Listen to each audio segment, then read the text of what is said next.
Hi guys, it's Jess from Honest Fiction and welcome back to my channel. In today's video, I'm going to be sharing the top 10 best fantasy romance books of all time.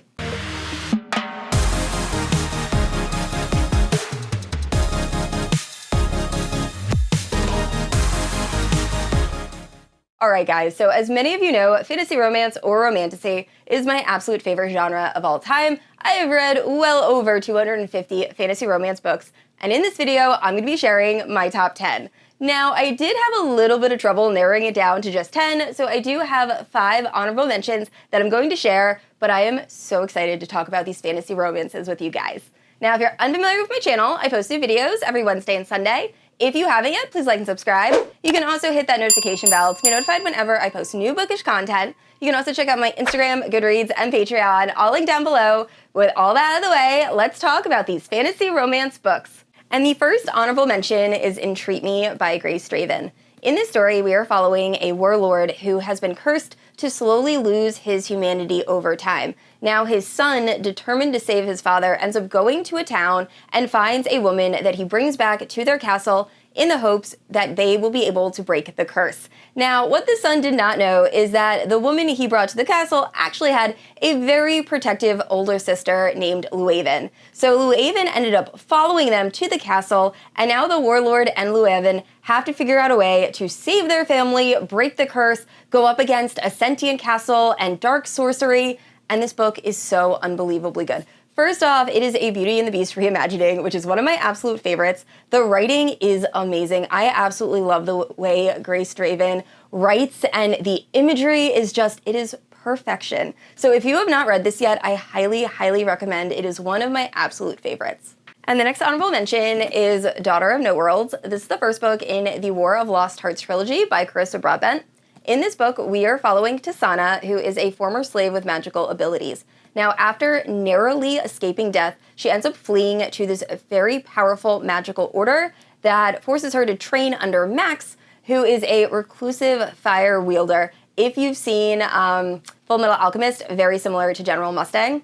But anyway, as she trains under him, there is a romance that soon blossoms while a war is looming, and the story goes from there. So overall, I really enjoyed the series. I will say I only read the first 2 books, which is why this is not in the main top 10. It is an honorable mention. However, I've heard nothing but good things about this series. Also, if you are more of a fantasy or high fantasy fan and you're kind of dipping your toe into romance, I feel like the romance in this is kind of a little bit in the back, while the magic and the politics and the world building and everything is really at the forefront of this book. So once again, highly, highly recommend. And next up, we have Between Wrath and Mercy by Jess Wisecup. Now, this book is following Emmeline, and she is stuck in a loveless marriage, and really the only shining light in her life is her daughter. That is until her daughter is kidnapped, and now Emmeline needs to seek out someone from her past, the bloody Prince Rainier, in order to get her daughter back, and the story goes from there.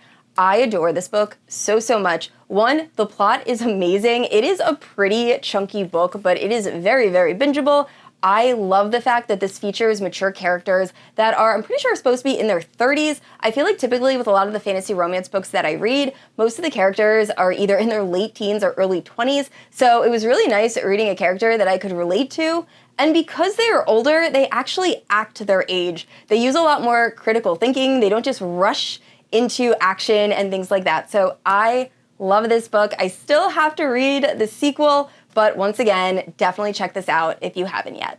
And next up is A Court of Blood and Bindings by Lizette Marshall. This is the first book in the Fae Isle series. Now, in this world, there are humans that live on islands, and they are controlled by the Fae. Now, they're controlled by the Fae because the Fae possess color magic, meaning they can draw on different colors to create different types of magic. So if you draw on red, you can create destruction magic, draw on white, healing magic, and you can combine them together to create completely unique magic. Now, all of the Fae are ruled over by the Mother, who is the super evil ruler, and the Mother's henchman is known as the Silent Death.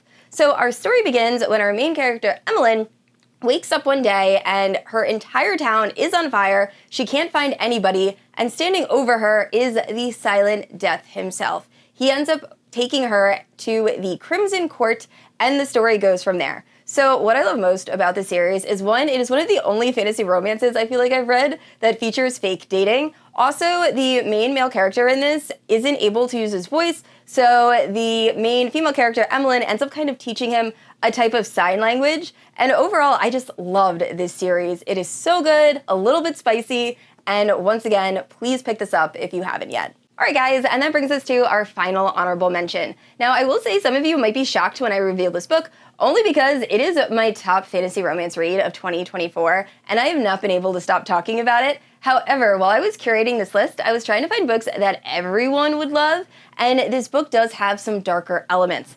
That being said, if you like the captor captive trope, please pick up Reign of Shadows and Endings by Melissa K. Roerich. This is the first book in the Legacy series. Now, this is a companion series to the Lady of Darkness series, and while this can be read as a standalone and separate from Lady of Darkness, I highly recommend reading the Lady of Darkness series and then picking this up. Now, if you're unfamiliar with this book, it is set in a world where the gods created the Legacy, and the Legacy rule over the Fae. So our main character is Tessa, and she is a Fae, and she has known her entire life that when she came of age, she would be forced to work in one of the 6 different Legacy houses. Well, she ends up being chosen as the primal source of the heir of endings, and Tessa was not expecting to be chosen for this role. So this role will force her to get these markings that will allow the primal source to the heir of endings, named Theon, to read her thoughts, sense when she's near, and force her to even have a slight attraction to Theon. So it's kind of like a forced mating bond, and it's their story. This series features dragon shifters, kind of vampires, but kind of not. There's like blood drinking, and it is so unbelievably good. The magic in this is amazing, so action-packed. This book is super, super chunky, and once again, I read the first book in one day. Like, I could not stop reading. I was so addicted. I have not been this engrossed in a fantasy romance series since number 1 on this list that I'm going to talk about.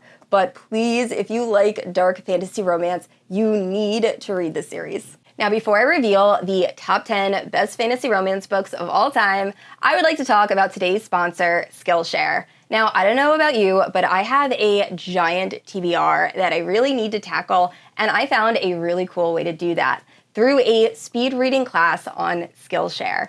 If you aren't familiar, Skillshare is the largest online learning community for creatives, with thousands of classes on everything from film, design, and productivity to entrepreneurship and more. They have these really cool learning paths, which are curated class collections designed to help you master a specific skill. And one of the paths I'm most excited about is focused on speed reading, something that will hopefully help me get through more fantasy romance books this fall. And it's not just about reading faster. With Skillshare's massive library of classes, you can also level up in so many other creative fields, whether you want to work on illustration, design, or even start your own side hustle. The class I'm diving into this month is all about improving your reading efficiency without losing comprehension. Perfect for those of us with TBRs that never seem to shrink. And here's the best part. The first 500 people that use my link down in the description will receive a free month of Skillshare. So if you are like me and need to tackle your endless TBR, or if you just want to brush up on a creative skill, now is the perfect time to start. All right, guys, so starting off with number 10, we have the Zodiac Academy series by Carolyn Peckman and Susan Valenti. Now, in this adult fantasy romance series, we are following the Vega twins, Tori and Darcy Vega. They're living a very impoverished life and really only have each other to count on. That is until they are offered a proposition to join the Zodiac Academy. So what Tori and Darcy Vega did not realize is they are actually Fae royalty. However, in order to gain their inheritance, they have to go and complete the classes at the Zodiac Academy. So Tori and Darcy end up agreeing. However, when they get to the Zodiac Academy, they find out that there are already 4 celestial heirs that are ruling the school that don't want to deal with these Fae royals. And the story goes from there. The series features werewolves, vampires, unicorn shifters, fae, every paranormal creature you could possibly imagine. I will say the first few books are very bully, but as it progresses, it becomes so action-packed. There's all of this political intrigue going on, and it's so, so good. My one critique with this book series is the writing. It's rough. I will admit that. The first few books I feel like are somewhat poorly written. There's also a few references to like Facebook instead of Facebook and things like that I thought were a little bit cringy. However, it's addicting. Definitely if you read this, you're gonna have a favorite relationship. There are so many to choose from, and overall, this is just such a fun series. And at number 9, we have Spark of the Everflame by Penn Cole. This is the first book in the Kindred's Curse saga. So in this story, we are following Diem, who is a very poor girl who is suddenly thrust into this world of ancient gods and descended royalty and dark secrets after her mother's disappearance. So while Diem is trying to navigate a civil war that is slowly brewing, she also has this growing attraction to a royal that she doesn't know if she can trust. And the story really goes from there. So it is very hard to describe this book without giving away spoilers. That is really the best I can do. But this book gave me such a Court of Thorns and Roses vibes. I really love the slow burn romance, and I adored Diem as a character. She's very strong. She doesn't make too many frustrating decisions, which I feel like happens with a lot of fantasy romance. And the slowest of slow burns, I absolutely love it. My one thing with fantasy romance is I hate insta-love. I really like when the couple takes a few books to actually get together, and that is very much this series. I am now on the 3rd book, Heat of the Everflame, and the romance is still as slow burn as it could be, but I'm completely addicted. So please, if you have not read this yet, you need to check it out. And in the 8th spot, we have the Bonds That Tie series by Jay Brady. This is a Why Choose fantasy romance series starting with Broken Bonds. So if you're unfamiliar with the story, we are following Oleander. And after the death of her mother, Oleander believes that finding her bonds would bring her peace. Instead, she ends up fleeing into isolation for 5 years in the hopes that this self-imposed isolation will save herself and her people. That is until she is captured by the 5 men that she ran away from and is forced to confront them and explain why she fled, and now they have to navigate their relationship. So in this world, bonds are kind of like your soulmate, and when you have a bonded group, that means that you all enhance each other's powers or gifts. So there is such amazing and really cool magic in this series. Also, like I said, it is Why Choose, and I find with a lot of Why Choose, I will sometimes get confused between the different male love interests. Not the case with this series. There is essentially a book dedicated to every single male love interest, so you will definitely have your favorites, mine are North and Knox. But please, if you enjoy Why Choose fantasy romance, I highly recommend giving this a try. And number 7 is actually a novella. So it is 6 Scorched Roses by Carissa Broadbent. In this story, we are following Lilith, and Lilith has known that she is dying since she has been born. So she knows that her time is coming to an end, and she is desperate to save her family from this god-cursed illness that is going to cause all of them to die prematurely. So she decides to strike a deal with the reclusive vampire named Vale, and in exchange for 6 roses, he will give her 6 vials of his blood, which she believes might actually be the cure to this god curse.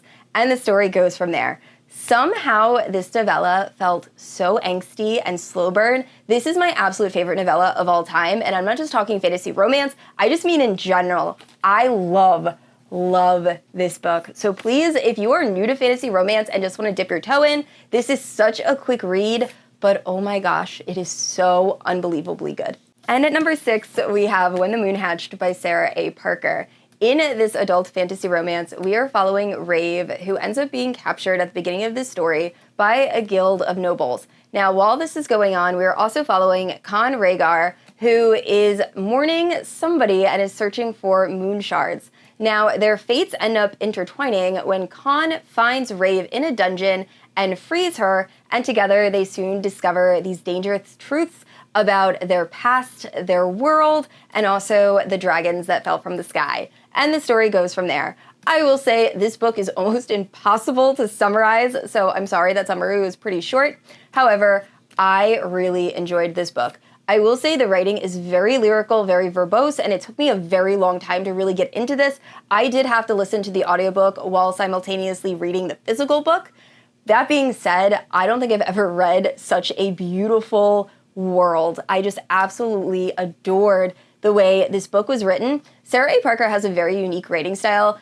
If you've read any other books by her, like To Bleed a Crystal Bloom, it's almost like a puzzle you need to figure out as you are reading, and I just absolutely love that. So that is why this book is so high up on this list. Please, it is worth all of the hype, so definitely check it out. And we've made it to the top 5 best fantasy romance books of all time. Now, I will say my number 5 pick might be a little bit controversial. It is very much a love it or hate it type book. However, I thoroughly enjoyed Fourth Wing by Rebecca Yarros. Now, I know many of you already know what this book is about. In the story, we are following Violet Sorrengail, and she has grown up believing that when she comes of age, which is 20, she will become a scribe. Instead, on her birthday, her mother ends up telling her she's actually going to have to compete to become a dragon rider. So Violet will have to try to stay alive long enough to compete against other cadets in the hopes of eventually claiming a dragon and gaining magical abilities that she'll be able to use to defend her people, and the story goes from there.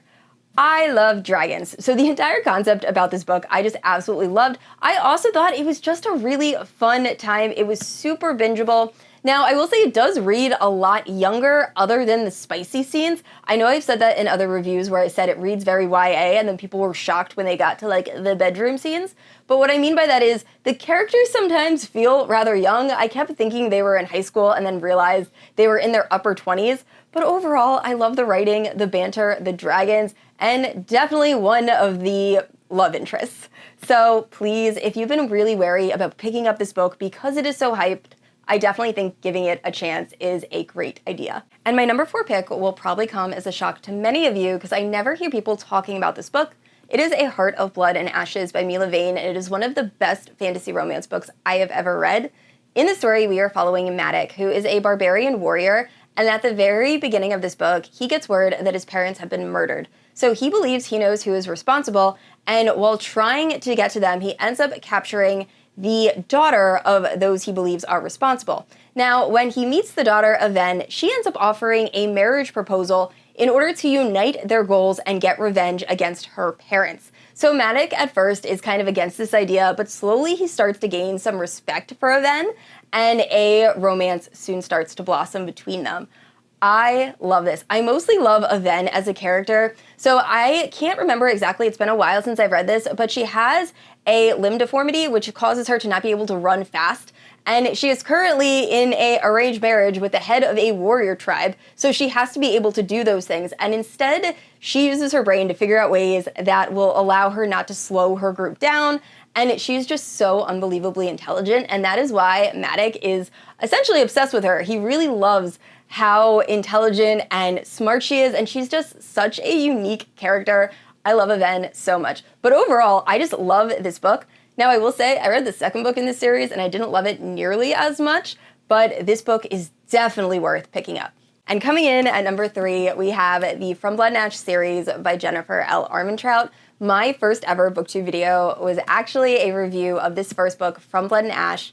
I love this series with all my heart. I've done full read-alongs of this series. I just absolutely adore it. Now, if you're unfamiliar with From Blood and Ash, you can definitely check out that review that I'll leave in the cards and the description. It is super old, over 4 years old, but I love that video. But in the story, we are following Poppy, and she's been raised in isolation as the maiden, only being allowed to talk to her personal guard and a few other staff. Now, we don't exactly know what she is being raised for. We know it's something called the Ascension, and we know it's a ritual, but not exactly what that ritual entails. But anyway, Poppy ends up wanting to have a bit of fun one night and ends up going out in disguise to the Red Pearl, which is kind of like a tavern, and she meets Hawk, who is the newest member of the Rise Guard, super attractive, and they have a little encounter. Now, Hawk doesn't realize who Poppy is because she is in disguise. However, soon he ends up being chosen to be her personal guard, and he slowly takes Poppy into his world, and the story goes from there.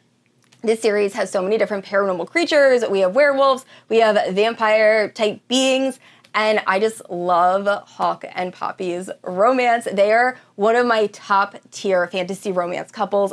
I'm obsessed with them. So once again, one of my absolute favorites, and that is why it is at number 3. All right, guys, so I'm gonna be completely honest. I had such a tough time choosing which series would be number 1 and number 2. I love these next 2 series so much. And honestly, they both helped rekindle my love of reading and really introduce me to fantasy romance, and I love both of them for different reasons. So with that being said, I will explain my reasoning. At number 2, we have the Throne of Glass series by Sarah J. Maas. So if you're unfamiliar with the Throne of Glass series, we are following Celaena Sardathian, who is currently being held as a slave in Endover. However, she sees a chance at freedom when she is offered a chance to fight in this gladiator type battle in order to become the king's champion. However, when she gets to the kingdom that this tournament is taking place, some of the competitors start dying mysteriously, and Celaena Sardathian has to uncover the secrets of this kingdom along with some friends she made on the way, and the story goes from there. Now, the reason I put this at number 2 instead of number 1 is because of my overall enjoyment of all of the books in this series. It was the only way I was able to make a choice. I don't love books 1 or 2 in the Throne of Glass series. I recently did a reread along with my patrons, and I really, really struggled with book 1 and book 2, and also Tower of Dawn. However, overall, I love the characters in this series. I think this is the best series Sarah J. Maas has ever written. I just absolutely can't believe all of these small interconnecting details, and just the characters are so well done. So please, if you have not read this, you absolutely need to, especially if you're a fan of fantasy romance. Once again, the first 2 books are not great, but after that, they just become so unbelievably good. So definitely pick this up if you haven't yet. And that brings us to my number 1 pick, the best fantasy romance book of all time. I'm sure none of you are surprised. It is A Court of Thorns and Roses by Sarah J. Maas, but more specifically, the second book in the series, A Court of Mist and Fury. I have reread this book at least 30 times. I am completely obsessed. I've made my husband read it. I just love this book. I have never read a book that gave me such butterflies, and I just felt completely engrossed and immersed in this world. I literally finished this book the first time I read it and immediately went back and reread the first 2 books. I just refused to leave this world. Also, characters in this series are some of my favorites of all time. The Inner Circle, I would give anything to be part of the Inner Circle. But if you are somehow unfamiliar with A Court of Thorns and Roses, it is so unbelievably good. We are following Farah Archeron, and she is a human that is living on the border of the Fae and human world. Now, her family is very poor, so she ends up going hunting in order to find food. Now, she accidentally kills a Fae, mistaking it for a wolf, and because of that, she is forced to become the captive of the High Lord of the Spring Court, and the story goes from there. So the first book, A Court of Thorns and Roses, is kind of like a very loose Beauty and the Beast reimagining. However, this second book is really where the series shines. I love it so much. And the third book, A Court of Wings and Ruin, does have one of my favorite scenes by far in the series. It's the High Lord's meeting scene. I love that scene. I literally will be depressed and I will reread that scene to cheer me up. I love it so much. So this is the perfect series to start if you are new to fantasy romance. I know it was the first one I read, and I still adore it to this day. All right, guys, that is it for my top 10 best fantasy romance books of all time. Now I know reading is subjective, so let me know down in the comments below, what are your top 10 favorite fantasy romance books? And I'd like to say a special thank you to my Paladin protectors, Amanda, Erin, Kat, Leslie, and Lotta. Thank you guys so much for supporting my channel. And I said this already, I post new videos every Wednesday and Sunday, and if you haven't yet, please like and subscribe. I will see you all next week. Bye!